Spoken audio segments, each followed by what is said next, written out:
Hello and welcome to Citation Needed, the podcast where we choose a subject, read a single article about it on Wikipedia, and pretend we're experts. Because this is the internet, and that's how it works now.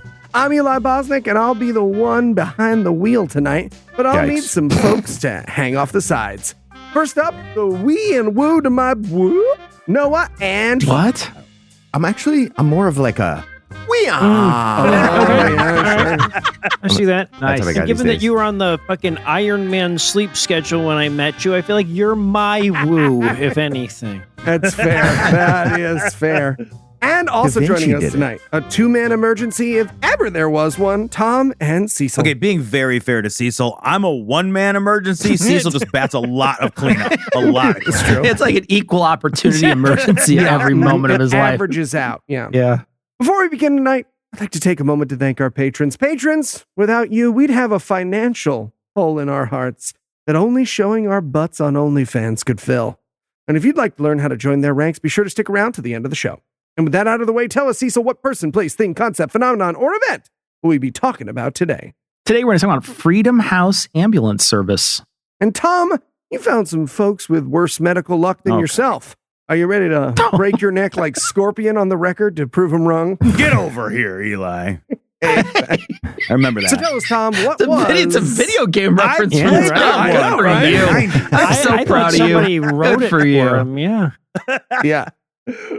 So tell us, Tom, what was Freedom House Ambulance Service? We can't just jump right into it, Eli. That's crazy. All right, Tom's just teleporting all over the podcast like Scorpion. For a long time, when doomsday prophets recalled Orwell's 1984, they did so in somewhat bad faith, or with an air of absurdist hyperbole, exaggerating relatively small moments of government overreach in order to declare a dystopian slipper had begun at last to settle upon our feet. I'm not here to say I told you so, though, yes, I am, and yes, I did. I am, however, going to point out that any reading of 1984 will tell you that the most critical mission of any despotic authoritarian regime is to control, reshape, and retell the founding myths and histories that define a nation's people. A despot can only shape the future if they first control the stories we tell ourselves about our past, about who we are and how we arrived in this moment. As the Nepo baby elites tear plaques off the walls of the Smithsonian like Taliban soldiers dynamiting Buddhist statues, it feels not just necessary, but imperative not to allow who we are as a nation to be homogenized, erased, and subsumed into a brutalist whiteout. The stories of who we are as a nation are ours to tell, and if they get deleted from textbooks and museums, then perhaps some of them can live where they truly belong. Here on a comedy podcast run by 5 middle-class white guys. We're the best allies, y'all. Really so lucky to saviors, have if you think about it. I have a mug. Saviors. Yeah. It says best ally on it. Yeah. Also, Tom clearly watched The Pit on HBO, I'm assuming, and that's why we're learning about this. That's how I learned about it recently. Did you watch The Pit? Yeah. I watched that. I was like, I had to write that down. I was like, yeah, this is a really cool story. Yeah, Okay. right. Yeah, Badass. same. Today, I'm going to tell you 2 very different stories, which have nothing more in common other than they seem like stories that might disappear if we are not careful. Yeah, future dystopian ghost stories about this administration. It's like the Epstein snatcher and telling it with like a black Sharpie under your chin, like a flashlight the whole time. Sorry, wait, I'm still dwelling on something. Are you guys middle class? Because gross. I live with my kid. You're from fucking Binghamton. Relax over there. I was the richest man in Binghamton. There's How no dare like you? Binghamton bourgeoisie of Every capitalist kingdom class. needs a king. How fuck dare outta you? here. The Binghamton elite is what I From was. Vestal, actually. It's even worse. How dare you accuse me of being from Vestal? Some things are too far. Cecil got that out of the podcast. No. Marsh is in the Epstein files. I'm going to shit myself during this press conference. Typical Vestal. All right, let's begin with the Freedom House Ambulance Service. Our story here begins in Pittsburgh, and as you might imagine from my having said the word Pittsburgh, things were not good. Yeah, gross. In the 1960s and 70s, Pittsburgh was struggling financially. As in all the other decades, yeah. And since this is America, this meant that the black people of Pittsburgh were in especially dire need. In the Hill District, a predominantly black community, the majority of the residents were living well below the poverty line. City officials were useless, claiming that residents of the Hill District were unemployable. Unsurprisingly, they were often denied access to welfare services and other social safety nets. Well, these people can't do paid labor. They're starving to death. That'll be no good. Now, it sounds bleak, and it was, but bleak is not the same as hopeless. In 1966, the U.S. government provided an economic stimulus grant, which is weird because a bunch of billionaires keep telling us that the key to ensuring the financial well-being of everyone is to slash corporate taxes and eliminate social programs so that the benevolent few can sprinkle economic manna from heaven upon the grateful, upturned faces of the filthy masses. But anyway, it's more of a flake down like dandruff than a trickle down if you think about it. Yeah. It's like a bukkake down is how it's. Anyway, that government grant helped to establish Freedom House Enterprises, which was dedicated to creating job training and employment opportunities for the, quote, unemployables to get to work. So I feel like the name trickle-down economics was like a compromise when all the mustache twirlers wanted to call it just pissing on poor people, and then they were tall Tyler. It's like, no, we got to sell it better. Yeah, you got to pay $1,000 a plate to hear him say that one out loud. Yeah, right. In 1967, Freedom House Enterprises, under the supervision of Dr. Nancy Caroline and Dr. Peter Safar, started an ambulance service, which was rather a big deal. Up until now, there really wasn't such a thing as a community-run ambulance service, and certainly not one with trained paramedics.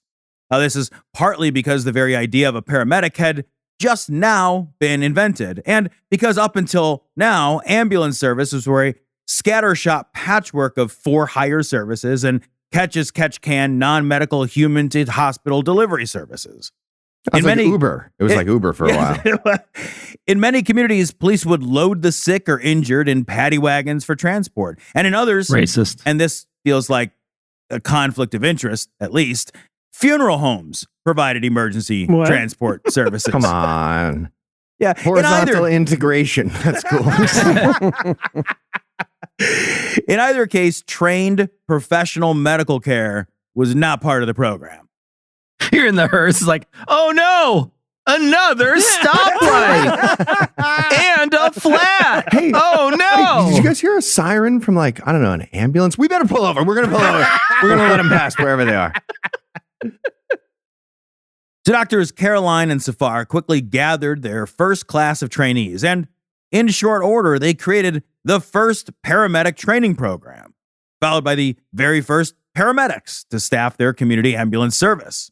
A class of men and women sailed through the training and were ready to begin saving some motherfucking lives. But there were, of course, some problems. Chief among them was the fact that many white people were so racist that they were reluctant to use an ambulance service run by black paramedics. Amazing. Even though, and I cannot emphasize this enough, there was literally no medical alternative. Wow. I feel like if you're one of these black EMTs, you're going to like try to make the racist shoot themselves in the face, right? You're just riding up to the house. Guys, it's got 5 Confederate flags outside. We're going to like black it up, right? And make this guy refuse our service. Someone put In the Heat of the Night on a little TV and carry it in. Oh, God. But just as people suddenly become forgetful of a pilot's skin color when flying through heavy turbulence, Or at the end of Long Arms Fire, too. That is another way to forget it. plenty of sick and injured people with varying amounts of melanin were more than happy to call Freedom House ambulance services when they actually needed real help. Freedom House served the Hill District as well as the greater Pittsburgh area until 1975, when the city figured out that, perhaps this whole paramedic and municipal ambulance thing was a pretty good idea, and they began their own city-funded program. Now, you might think that the city, having literally gotten the very idea of paramedic-run ambulance services from Freedom House, would just hire the folks who had invented and run this program for years. Well, unless you've heard of America, but yeah. Yes, exactly. But of course, that did not happen. And many of the dedicated and experienced paramedics, America's first medical first responders, were sidelined, which is total bullshit, but doesn't in any way change the fact that when Noah has a heart attack and calls 911, a bus staffed with trained medical heroes shows up because black people invented that shit. All right. Well, I've been reminded that I need to make sure that none of my local paramedics zip line. And while I do, we'll take a quick break for some apropos of nothing.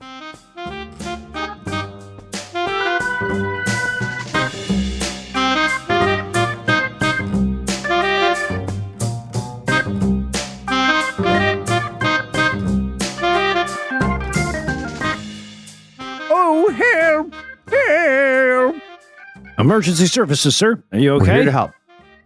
Oh,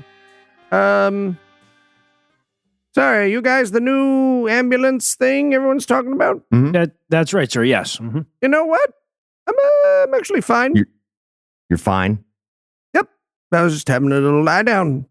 Honestly, kind of rude of you guys to break into my house. I mean, I suppose it comes naturally to you, but... Wow. Okay, sir. I get it. You don't want our help because we're black. What? No, I never said... Oh, my God. Everything is about racism with you people. Okay. That's the Okay, thing. no, fine. You were just napping. Yep, little naparoo right here on the floor. And this big puddle of blood right next to you. No, that's not blood. That's soup. I was having some floor soup before my nap. Floor soup? Yep. Might have a spoonful right now. Cool. Got it. Sir. I'm getting a spoon. I'm getting Really? a spoon. Bit. Sir, please don't I do got it. this. I got it. No. Now I'm just gonna. No. Oh, yum. Yep. Good soup. I'm gonna Love it. throw You know what? up. We're going to go. Hey, yeah, real quick before you go.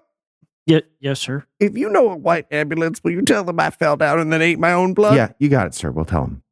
Thanks. Don't steal stuff while you leave. Dude. Well, I'm just saying.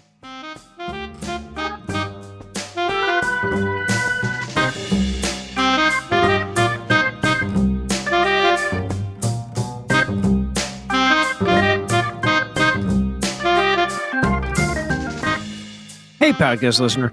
If you've been listening to our shows a while, you know that we're proud to be sponsored by ExpressVPN. And as the Toms of the world have had their way more and more, states have had to shut down their access to internet pornography. They are not the Toms of the world. Yes, they are. Now, in the past, we've kind of beaten around the bush, pun intended, about using ExpressVPN to watch porn. But this week, that bush need be beaten no longer, or beaten more if we're still going with the pun. That's right, podcast listener. You can use ExpressVPN to watch porn, no matter how, like Tom, your state is. They are not like Tom. They sure are. ExpressVPN lets you change your online location so you can control where you want a website to think you're located. Which means you can browse porn like you live in a good state, not a Tom state. You're a Tom state. Plus, it's easy to use. Makes Just fire sense. up the app and click one button to change location. And ExpressVPN works on all your devices, phones, laptops, tablets, smart TVs, and more. You watch porn on your smart TV? Yeah, man, do you not? I live in Georgia, which No, is I'm about good. as Tom as a state can get. Okay. That's why I, No Illusions, personally endorse ExpressVPN. Protect your online privacy today by visiting expressvpn.com/citation. That's expressvpn.com/citation. To find out how you can get up to 4 extra months free. expressvpn.com/citation. ExpressVPN, because nobody should have to live on Tom's internet. I don't even live on my internet. See? God damn.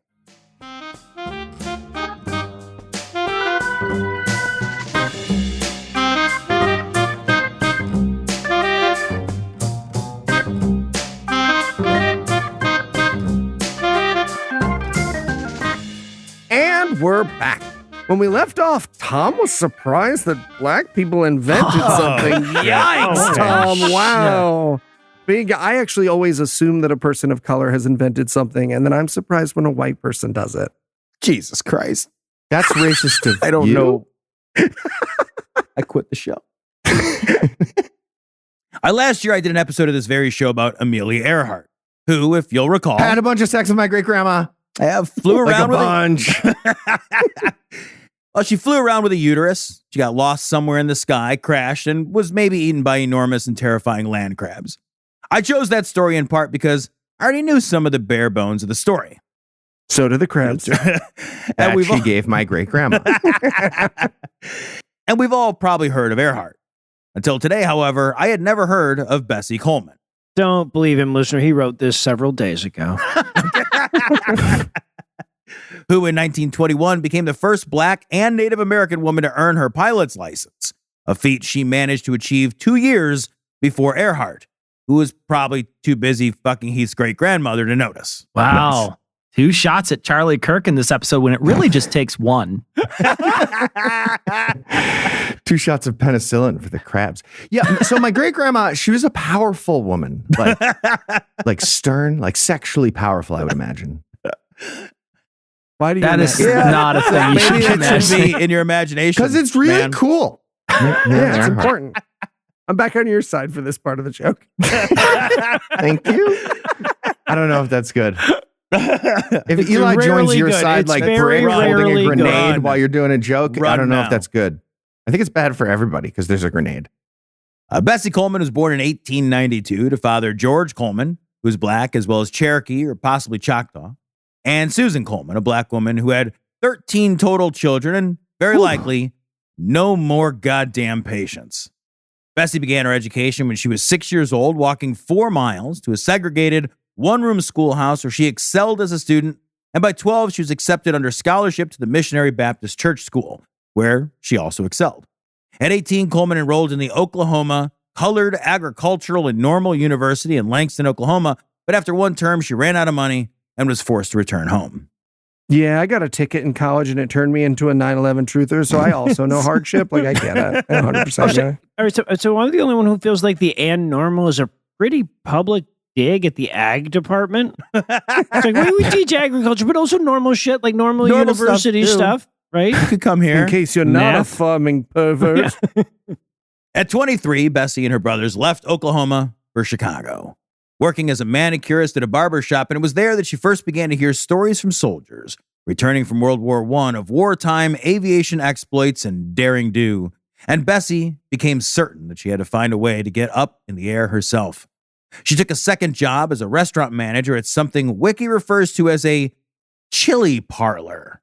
And now I'm Nice. upset that these are not a thing anymore, although if they were, Cincinnati would just fucking ruin them. 2 stray dogs eating out back of a Cincinnati chili parlor. They slurp a spaghetti noodle and kiss, and then they throw up right afterwards. All over the Skyline chili. No way changes the flavor. And the presentation.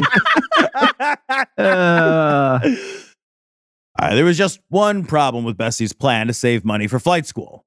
It was 1915, and American flight schools did not enroll women or black people or Native Americans. That's actually 3 problems, but really, it's the same problem.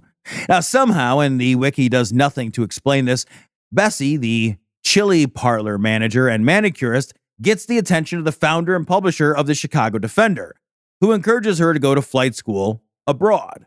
Now, this seemed like a great idea, but again, money was a real thing. And so Abbott published Coleman's quest to get to flight school in the Defender, and soon after, Bessie was bankrolled by a benefactor. Yeah, we bankroll people today, but they're just anti-trans swimmers. That's the only God. you know. Yeah. Riley Gaines is backed by Big Forehead. Not a lot of people know that. Now, Bessie was headed to France, but first, she needed to learn French. So she took language classes at Berlitz language schools in Chicago until she was fluent in French. And I just want to pause here and say that I will not watch YouTube videos if they're too long, much less learn a whole ass language as Yes. a prerequisite to learning something else. Well, but I'm American, Tom. I won't even learn another language as a just requisite to learning that language. All right, anyway, Bessie pops over to post-war France and learns to fly in a biplane with, quote, a steering system that consisted of a vertical stick the thickness of a baseball bat in front of the pilot and a rudder bar under the pilot's feet. Okay, so you know when you're like, all right, should I get like the Pixel 10 or wait and see how the Pixel 11 does? Early airplanes are one of those inventions where I'm going to hold off and see how Gen 2 is looking. You know? Yep. Like right now, it's like the nanobots that clean your organs to get rid of plaque or whatever, or like, you know, the dog with the flamethrower. I just want to see how this plays out before I get into it. Now, by 1921, Bessie Coleman had become both the first black woman and the first Native American to earn an aviation pilot's license, despite there being no way to do that in her home country. Bessie then sought lessons from a French ace pilot, which, if you heard my essay on World War I flying aces, that's a guy who had racked up at least 5 confirmed kills while flying an airplane made from like burlap sacks, 3 reimagined box kite frames, and an engine taken from an old lawnmower, all armed with a bolt-action hunting rifle. Well, I mean, yeah, it was dangerous, but I mean, people he was shooting at were also in lawnmower powered box kites too. So it was easier. Easier. And by the way, the hunting rifle is not the exaggeration in that comparison. That's actually what they were armed with initially. Now, Coleman took to the sky just as she did to everything else she tried, and she quickly excelled and returned home to the States in a flurry of excited media attention. I realized that burlap sacks, three reimagined box kite frames, and an engine taken from an old lawnmower, as well as a bolt action hunting rifle, seems like a somewhat haphazard collection of things, but you can get that in just one Jim Baker bucket. All it takes. That's all it takes. And it's a chair. And a toilet. What? There was little commercial aviation work to be had for, well, anyone at this time. And there was less than none for a black Native American woman pilot. Less than none. That's right. Black Native American women pilots had to unfly. Bessie realized that to make her living flying, she was going to quite literally need to put on a show. Exhibition flying, known as barnstorming, was a possibility, but that was going to take specialized training. And no one in Chicago was up to the task. So it was back to France for Bessie, where she completed more advanced flight training. And while she was already an excellent pilot, she knew she needed still more tricks up her sleeve in order to succeed. Bessie traveled from France to the Netherlands and to Germany, receiving ever more advanced training from foremost experts in aviation and other, snowblower engine aircraft technologies. Now, when Bessie returned to the States, she was in high demand. And this is direct from Wiki, quote, by both blacks and whites, which feels yikes to me. Maybe they needed an ambulance. Jesus Christ. Spoiler. She primarily flew war surplus airplanes and was known as Queen Bess, billed by the Chicago Defender as the world's greatest female flyer, because I guess they didn't want to qualify her achievements because of her blackness, but she was still a woman, and we shouldn't forget that. In an aviation show in Chicago, Queen Bess thrilled audiences with aerial figure eights, loops, and near-ground dips, all of which she pulled off without even one penis, and while being black the entire flight. Yeah, okay. So if she takes a racist guy for a ride in her plane, I feel like whiteface is justified there. Like she wipes it off and she's like, hey, you cool if I keep piloting, motherfucker? You sure you don't want to sit up front? Now you guys always want to sit up front, you white guys. Great. Coleman had a reputation as a daring and fearless flyer who would stop at nothing to complete a difficult stunt. In 1922, her airplane engine realized that it was a wildly optimistic repurposing of an old motorcycle engine, and it stalled out, causing her to crash, breaking her leg and fracturing several ribs.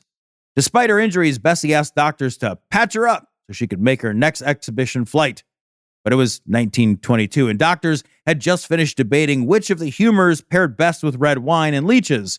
So Coleman was not patched up in time for her next event, and she was grounded for several months while she recovered. Bessie was grounded, but she was not sidelined.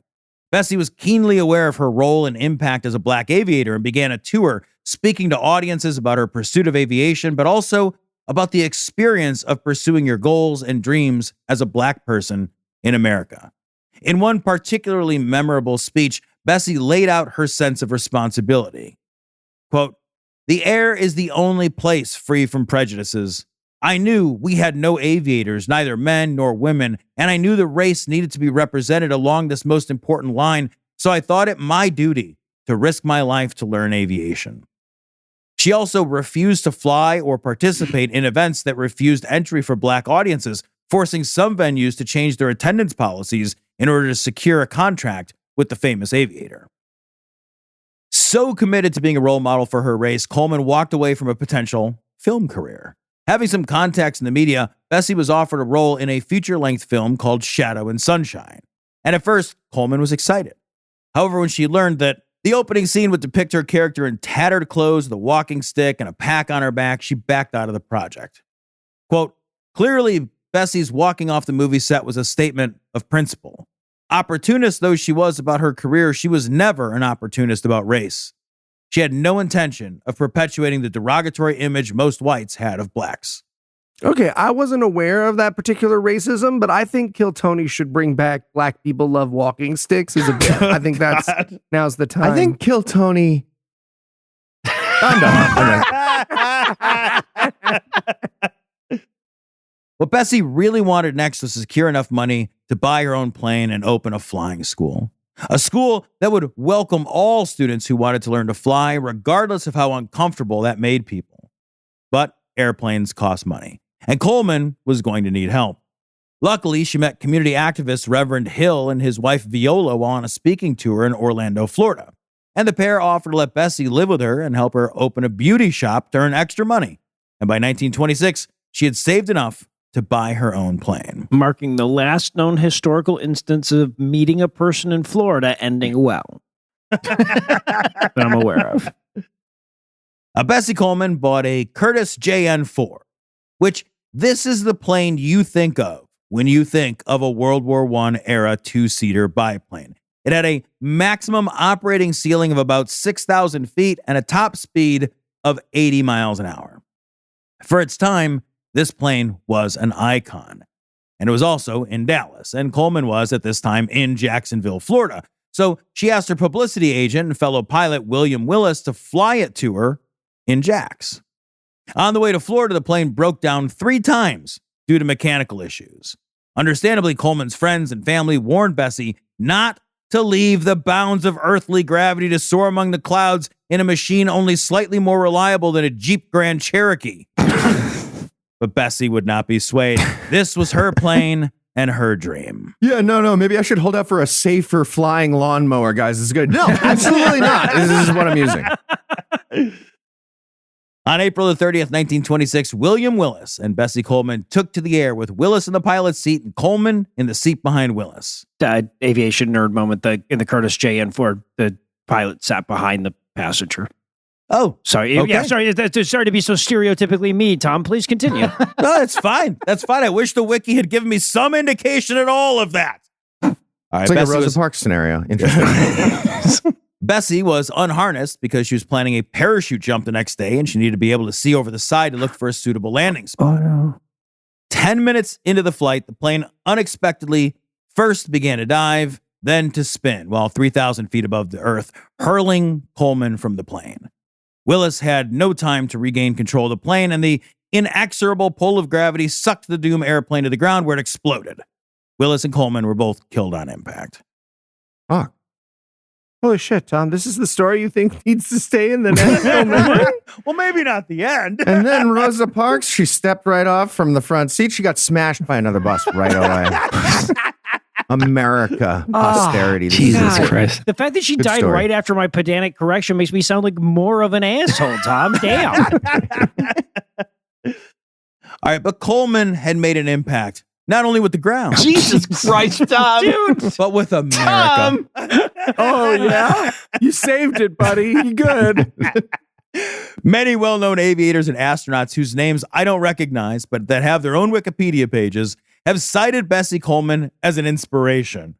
What not to do? She inspired me to always wear my seatbelt. Damn. She's immortalized in museums. She has a library named after her in Chicago. There are roads named after her at several of America's largest airports.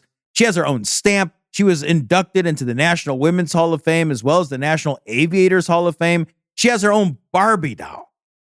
And still, I had never heard of her. But now you have, and you can pretend you always did. All that from one episode of The Pit. That's amazing, Tom. What a weird correction. Hey, and another thing about black people? Oh, my God. While I put in your IV? All right, Tom, if you had to summarize what you learned in one sentence, what would it be? It should be more embarrassing that I didn't already know these two stories, but I went to public school, so really, we're all to blame. Right? Great. Nice. That's chill and cool.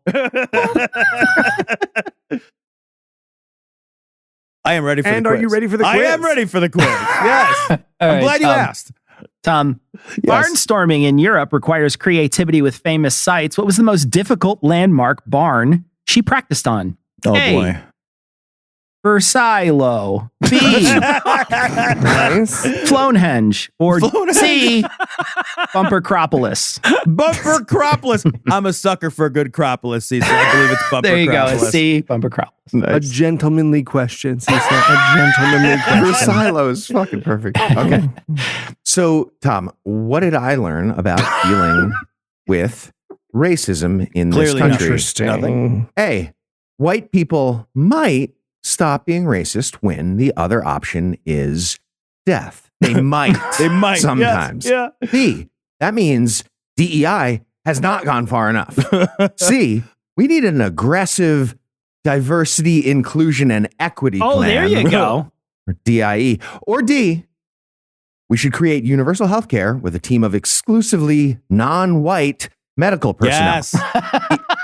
Either it works or it works even better if you think about it. I like Yeah, option everybody D. wins. Float that one. Write that legislation. I'm writing my Correct. Congress people. Well done.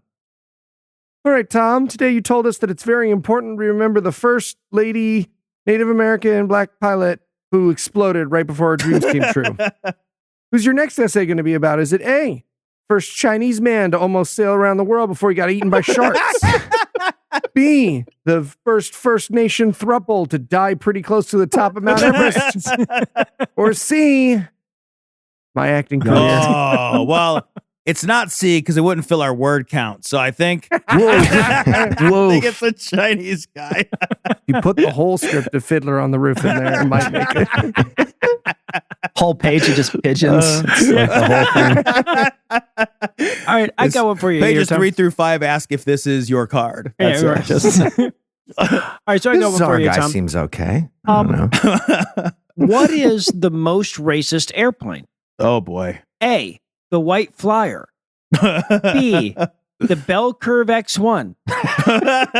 C, the Enola Strait. That is fucking genius, dude. It's yeah. so good. Perfect. It's so good.